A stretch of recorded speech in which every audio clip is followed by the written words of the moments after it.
Monica langsung tercengang karena terkejut saat mendengar penuturan dari Tuan Sean mengenai status Darrell yang merupakan anak kandungnya. Selama menjadi menantu di keluarga Anderson, dia tidak pernah mendengar Tuan Emir memiliki anak. Jangankan memiliki anak, memiliki istri selain Nyonya Alice juga dia tidak pernah mendengarnya. Nyonya Alice begitu pandai menutup rapat rahasianya dengan anak dan menantunya saja. Dia tidak pernah menceritakan tentang Yasmin. Wanita tersebut ingin agar orang memandang kehidupan rumah tangganya sempurna. Monica berharap apa yang diucapkan oleh Tuan Sean hanyalah kebohongan, sebab dulu dia meninggalkan Darrell hanya karena ingin menikah dengan Delon yang setahu dia merupakan pewaris perusahaan Anderson. Tapi kenapa kenyataannya sekarang malah seperti ini? Laki-laki yang dulu dia tinggalkan justru merupakan pewaris perusahaan Anderson yang sebenarnya. Kalau sudah seperti ini, dia akan menanggung penyesalan seumur hidup. Ingin rasanya tidak percaya, tapi mata Darrell dan Tuan Sean memang memiliki kesamaan. Kenapa kamu diam, Monica? Apa karena kamu anggap miskin itu sekarang sudah menjadi kaya, sesuai dengan harapan kamu dulu ingin menjadi menantu keluarga Anderson? Tanya Darrell. Delon yang kamu kejar dulu sekarang hanyalah seorang karyawan biasa. Dia tidak akan mendapatkan 1 rupiah pun harta dari keluarga Anderson. Ucap Tuan Sean lagi. Izinkan aku bertemu Siren, aku mohon. Dia berhak tahu siapa mama kandungnya. Monica mencoba mengalihkan pembicaraan. Tidak bisa. Aku tidak ingin kamu masuk ke dalam kehidupan Siren. Dulu kamu sudah sangat keterlaluan terhadapnya karena sudah pergi meninggalkannya di saat dia sangat membutuhkanmu. 4 tahun dia hidup tanpa merasakan kasih sayang seorang mama. Sekarang dia sudah bahagia dengan mama sambungnya yang sangat menyayanginya seperti anak kandung sendiri. Saudara tegas. Ayah, Papa, ayo kita keluar dari tempat ini. Sepeninggal Darrell dan orang tuanya, kristal bening berjatuhan dari mata wanita itu. Air mata penyesalan kini jatuh berderai karena telah membuang harta berharga yang sebenarnya. Kiran yang dari tadi berada di dalam gendongannya mulai rewel. Anak kecil itu meminta untuk pulang. Monica terpaksa keluar dari ballroom hotel tanpa bisa bertemu dengan Siren. Kini yang tersisa di ballroom hotel adalah Fadil, Mika, dan karyawan hotel. Fadil menyerukan agar semua kado-kado ulang tahun ini dibawa ke teras hotel karena kado-kado itu akan Fadil antar ke mansion. Kak Fadil, tumpeng dan kue ini mau ditaruh di mana? Tanya Mika. Taruh di perut kamu supaya kamu kenyang dan bisa mikir, saut Fadil, membuat Mika langsung melengos. Mika kemudian menyuruh Fadil agar membantunya membawa tumpeng, sedangkan dia membawa kue ulang tahun. Di sebuah kamar hotel, Alia terkejut saat mendengar apa yang baru saja diceritakan oleh Mama Marissa. Dia takut kalau Darrell akan kembali pada mantan istrinya. Kamu jangan khawatir, nak. Mama tahu bagaimana Darrell. Dia seorang pria pendendam. Kalaupun suatu saat dia sudah bisa memaafkan Monica, Mama yakin dia tidak akan sudi kembali pada mantan istrinya. Apalagi sekarang Darrell sudah memiliki istri yang lebih cantik dan lebih muda dibanding Monica. Mama Marissa berusaha menenangkan Alia. Nak, kamu percaya saja dengan Darrell. Ibu yakin Darrell akan setia dengan kamu.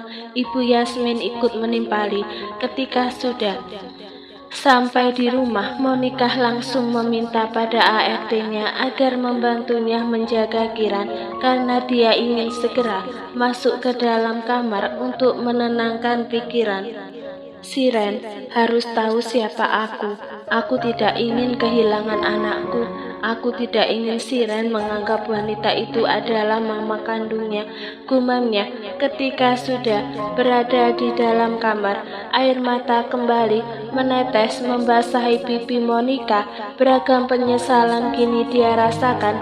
Pria yang dia perjuangkan dulu bukan hanya seorang pengkhianat, tapi juga orang miskin yang tak memiliki harta yang akan diwariskan pada Kiran. Andai saja waktu bisa diputar ulang, tentu saja Monica akan memilih setia di sini, di sisi Darrell. Monica berbaring di atas ranjang, netranya menatap kosong pada langit-langit kamar. Dia kembali teringat dengan kejadian 5 tahun silam, beberapa bulan sebelum kelahiran Siren. Tak sengaja Monica bertemu dengan Delon, mantan pacarnya saat kuliah dulu. Waktu itu Delon sedang berkunjung ke Indonesia. Monica sangat menyesal sekali kenapa dia dipertemukan kembali dengan Delon di saat dia sudah menikah dan mengandung anak Darrell, karena kalau dilihat dari segi kekayaan, Delon jauh lebih kaya dibanding Darrell. Datang ke Indonesia saja menggunakan pesawat jet pribadi. Berbagai macam foto di akun media sosial milik pria itu telah Monica lihat. Foto Delon dengan background mansion di Swedia, foto Delon menaiki pesawat jet, foto Delon berdiri di perusahaan yang lebih besar daripada milik Papa Emil. Hal itu membuat Monica semakin berkeinginan membuang Darrell. Apalagi Monica tahu bahwa Darrell hanyalah seorang anak angkat dan Papa Emil memiliki anak kandung yang bernama Andre. Pasti Darrell akan kebagian sedikit saja dari harta Papa Emil. Hal itulah yang membuat Monica nekat meninggalkan Darrell dan Siren waktu itu. Dia silau dengan harta kekayaan milik orang tua Delon. Monica, tolong jangan tinggalkan aku dan Siren. Kasihan anak kita, dia masih sangat membutuhkan kamu. Aku janji akan berusaha bekerja lebih giat lagi agar bisa menjadi suami seperti yang kamu inginkan, pinta Darrell. Ini semua dia lakukan semata-mata hanya demi anaknya. Dia tidak ingin putrinya kehilangan kasih sayang seorang ibu. Maaf mas, aku tidak bisa bersama kalian lagi. Mas cari saja penggantiku agar Siren memiliki seorang ibu pengganti, saut Monica sambil memasukkan baju-baju branded miliknya ke dalam 2 buah koper besar. Malam harinya di rumah Darrell, Siren ditemani oleh mama, papa, dan omanya membuka kado ulang tahun. Anak kecil itu terlihat antusias sekali membuka kado-kado yang menumpuk seperti gunung. Dari mama, ucap Siren setelah membuka kado yang isinya boneka Cindy, kaki panjang, dan sebuah kalung dengan liontin Hello Kitty. Perhatian ketiga orang dewasa langsung teralihkan pada Siren, terutama Darrell. Pria itu langsung mengambil 2 barang itu. Papa, kenapa diambil? Kadonya jelek, besok papa belikan yang lebih bagus dari ini. Tapi Siren suka sama bonekanya, Pak. Besok papa belikan boneka yang seperti ini. Siren mau beli berapa? Tanya pria itu membujuk anaknya. Siren mau 2, Pak. Iya, papa akan belikan 2. Besok kita pergi ke panti asuhan. Kita akan sekalian beli mainan untuk anak-anak panti juga. Setelah mengatakan itu, Darrell langsung keluar dari ruangan itu sambil membawa 2 barang yang diduga itu adalah kado dari Monica. Pria itu langsung menuju ke tempat sampah yang ada di luar rumah dan langsung membuang 2 benda itu. Keesokan harinya, sesuai dengan janji Darrell pada istrinya, hari ini mereka akan berangkat ke panti asuhan sekitar jam 2 siang. Saat ini Mama Marisa sudah datang ke mansion seorang diri. Wanita parubaya itu ingin ikut ke tempat Alea dibesarkan selama ini. Ibu Yasmin juga tak ingin ketinggalan. Wanita itu juga ikut serta ke sana. Jam 3 sore, 2 buah mobil yang dikemudikan oleh Darel dan Fadil sudah tiba di halaman panti asuhan Kasih Mama. Al, apa kamu tidak ingin mencari keluarga kamu? Tanya Mama Marisa. Siapa tahu kamu akan bisa menemukan keluarga kamu sama seperti Darel dulu. Benar apa kata Mama sayang, siapa tahu keluarga kamu masih ada yang hidup, timpal Darel. Aku dan Ibu Anissa sudah dari dulu berusaha mencari Mas, saut Alea.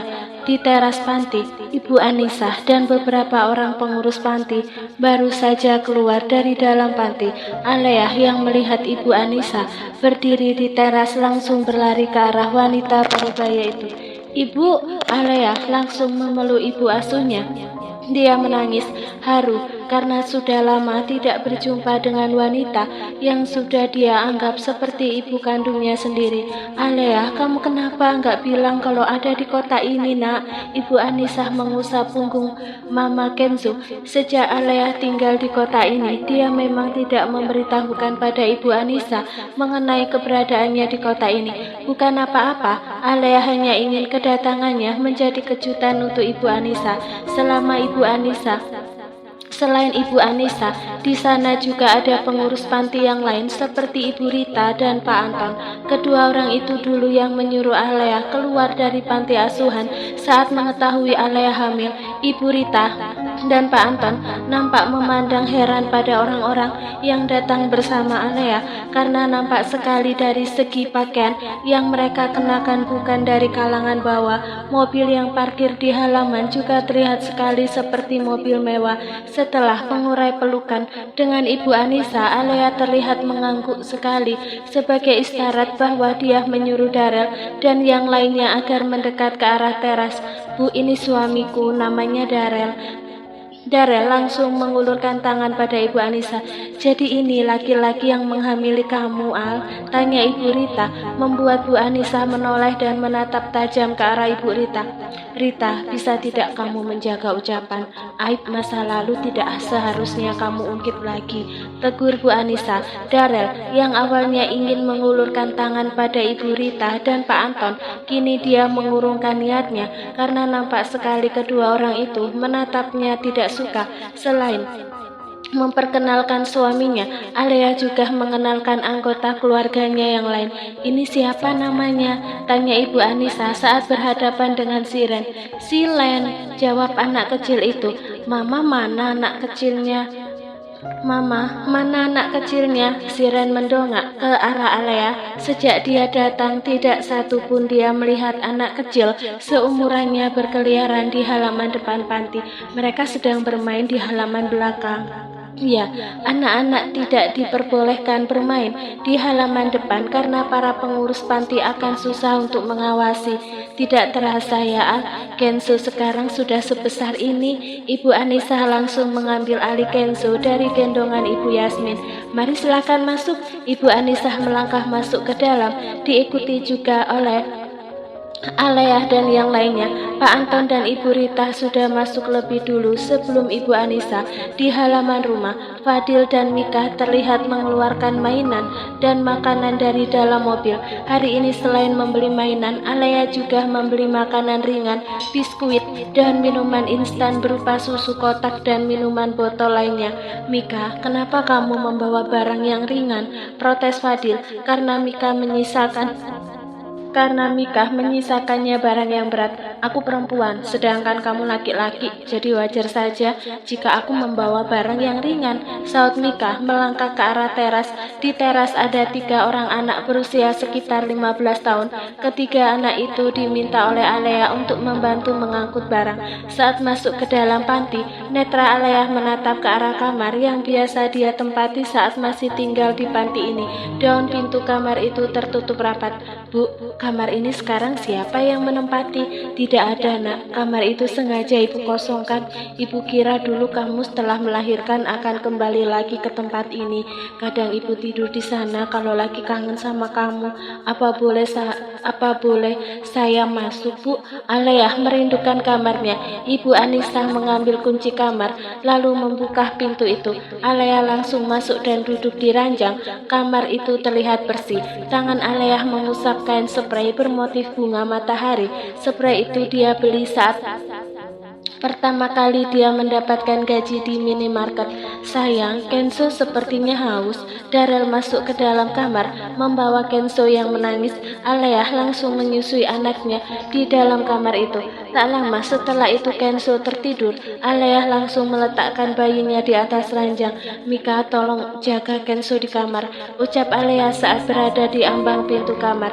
Dia ingin ikut berbincang dengan Ibu Anissa yang saat ini sedang berbincang di ruang tamu dengan Mama Marisa, Ibu Yasmin dan suaminya. Iya, Al. Mika yang melangkah masuk dalam kamar. Bu, saya kesini selain ingin bersilaturahmi, juga sekalian ingin bertanya mengenai masa lalu Alea. Siapa tahu nanti kami bisa menemukan keluarganya, ujar Mama Marisa. Ibu Anissa nampak membuang nafas kasar. Dulu panti ini ada di kota B, bukan di kota ini. Kenapa sekarang panti pindah ke kota ini? Dulu panti di kota B bernama Panti Asuhan Kasih Ibu. Suatu malam ketika jam 10, panti asuhan mengalami kebakaran. Tidak ada korban jiwa saat itu, hanya saja barang-barang yang merupakan identitas anak panti terbakar, termasuk baju dan selimut yang dikenakan Alea saat itu. Beberapa hari setelah kebakaran ada donatur yang memberikan tempat ini. Kami semua diboyong ke sini. Sejak saat itu nama panti berubah menjadi Panti Asuhan Kasih Mama. Jadi Nak Alea berasal dari kota B, tanya Mama Marisa lagi. Kemungkinan besar begitu, Bu. Alea kami temukan di teras panti sekitar jam 9 malam. Waktu itu kami taksir usianya sekitar 2 tahun. Saat tahun Alea tinggal di panti tidak ada orang yang mencarinya, hingga akhirnya peristiwa kebakaran itu terjadi. Alea yang duduk di samping suaminya langsung dirangkul bahunya oleh Darel. Dia merasa iba terhadap nasib istrinya. Mama Marisa merasa kecewa karena tidak ada petunjuk yang bisa membantu menantunya menemukan keluarga kandung. Tak lama setelah itu Ibu Yasmin masuk ke dalam kamar menggantikan Mika karena gadis itu ditugaskan oleh Alea untuk membantu membagikan mainan, makanan dan minuman untuk anak-anak panti yang berjumlah kurang lebih 100 orang. Mika, Fadil, tolong bagi mainan dan makanan ini, Tita Alea setelah mengatur anak-anak agar berbaris sesuai dengan umur. Dulu waktu Alea masih tinggal di panti ini, anak-anak panti hanya berjumlah sekitar 60 orang saja. Namun sejak Alea pergi, perubahan jumlah lumayan banyak. Baik, saut Fadil patuh. Dia membuka karung berisi mainan, sedangkan Mika dibantu oleh Alea dan Siren membagikan snack dan susu kotak. Kak Alea mau tinggal di sini lagi ya? Tanya anak panti yang usianya sekitar 14 tahun. Enggak, kakak sekarang sudah menikah, jadi kakak enggak bisa tinggal di sini lagi. 1 jam berlalu, Alea beserta suaminya sekeluarga pamit untuk pulang. Selain memberikan sumbangan berupa mainan dan makanan, Darel juga memberikan sejumlah uang pada Ibu Anissa untuk keperluan makan dan kebutuhan lainnya. Terima kasih untuk semuanya, terutama Nak Darel dan Alea, ucap Bu Anissa. Al, kalau ada waktu main lagi kesini ya. Iya Bu, kapan-kapan aku kesini lagi. Alea mencium punggung tangan Ibu Anissa lalu melangkah keluar rumah. Sudah beberapa bulan ini, Nyonya Elis merasakan hidup bagai terpenjara. Dia benar-benar tidak memiliki apa-apa di tempat ini.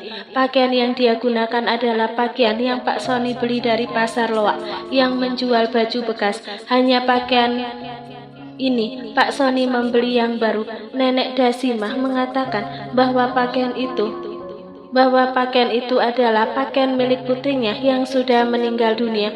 Alice yang waktu itu tidak ada pilihan lain terpaksa memakai pakaian bekas itu. Sore ini adalah jadwal kapal datang untuk menjual barang-barang kepada penduduk pulau. Jadi meskipun penduduk pulau tidak keluar dari pulau, kebutuhan mereka akan tetap terpenuhi. Di dalam kamarnya, Alice menghitung uang dari hasil dia menjual kerang laut dan telur penyu kepada seorang tengkulak yang ada di pulau ini. Selama berada di pulau ini, Alice terpaksa ikut bekerja seperti wanita lainnya. Mau kamu apakan uang-uang itu? Tanya nenek Dasima yang tiba-tiba masuk ke dalam kamar Alice karena pintu kamar itu terbuka sejengkal. Sore ini ada kapal datang. Aku ingin membeli sesuatu yang bisa aku beli, sahutnya sambil menghitung uang yang jumlahnya Rp160.000. Uang tersebut dia masukkan ke dalam saku daster. 1 jam kemudian, Alice keluar dari gubuk seorang diri. Dia melangkah ke arah pesisir. Di pesisir itu juga ada beberapa orang yang ingin belanja barang kebutuhan mereka. Di pesisir tersebut terdapat jembatan panjang yang akan menghubungkan mereka dengan kapal barang. Sebenarnya tujuan utama Alice sore ini datang ke kapal barang bukanlah untuk membeli barang, melainkan dia ingin melarikan diri dari pulau itu jika ada kesempatan. Kebutuhan sore ini, banyak penduduk pulau belanja di kapal itu, sehingga 2 orang ABK sibuk melayani para pembeli. Kesempatan itu dimanfaatkan oleh Alice untuk bisa masuk ke dalam kapal. Sebelum melompat masuk ke kapal, netra Alice menatap ke arah 2 orang ABK. Setelah dirasa aman, Alice langsung melompat ke kapal dan menutup dirinya dengan terpal.